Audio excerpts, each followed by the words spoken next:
This morning, our guest is in to tell you how to give wildlife a chance. Here to explain is Nongame Conservation Section Program Manager Jim Ozier with the Department of Natural Resources. Good morning, Jim. Thanks for being here. Good morning, Corinne. Thanks for having me. So what exactly is the Give Wildlife a Chance checkoff? What does that mean? Well, it's actually a mechanism on the state income tax check form where people can make a donation to the program, and the Nongame Conservation Section really does not get any state funding, so we depend on donations to support the programs that we do that benefit all species of wildlife and all people across the state of Georgia.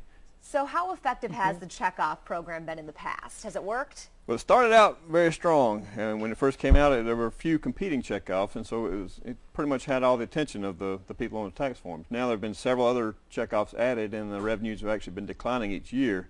We're down to still making $200,000 to $300,000 in a year, but when you start applying that across the state, it doesn't go very far. What are the future intentions of this? Well, we hope to keep it going, and we hope to keep generating more interest in the public. We constantly try to get the word out on what we're doing with these funds. We're very careful in the way we spend them. We use them to leverage federal money.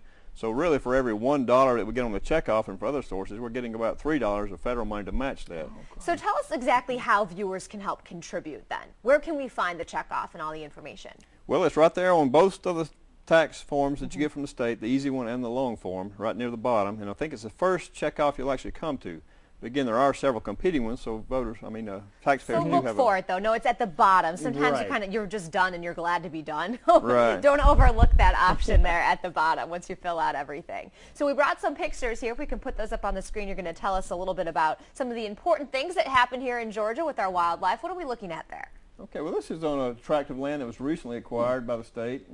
We provided some funds, or some funds come from other sources. This is down the lower Altamaha River. Very valuable bottomland habitat. It's got some of these huge cypress trees on it, which provide habitat. Yeah, they are. Several feet in diameter.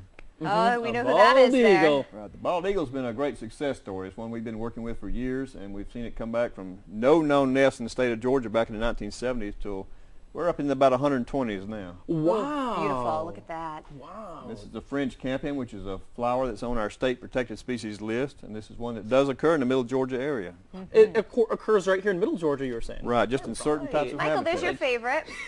There's a gopher tortoise. Yeah, many people live in South Georgia be familiar with this one. It digs the deep burrows that are used by many other kinds of wildlife as shelter as well. So the money from the tax checkoff then helps, preserve a lot of these things that we've got here in Georgia, the different species of animals and plants. And what's this here? You brought along some books. Exactly. Tell me about these. This is Corinne's favorite, some amphibians and reptiles of Georgia. We've had a chance to meet some of those here in the studio, and they're not as scary as they look. No, they're not scary at all. These are a couple of books produced by our department and some of the people that work for us, and really the idea is to get information out, to share that with the people of Georgia, and get them more excited about conservation, more knowledgeable about it, and that leads to better action. Very cool. Thank you so much for coming in and sharing this info with us. And if you'd like to log on to 41NBC.com later this morning, we'll have all the information you need about giving wildlife a break.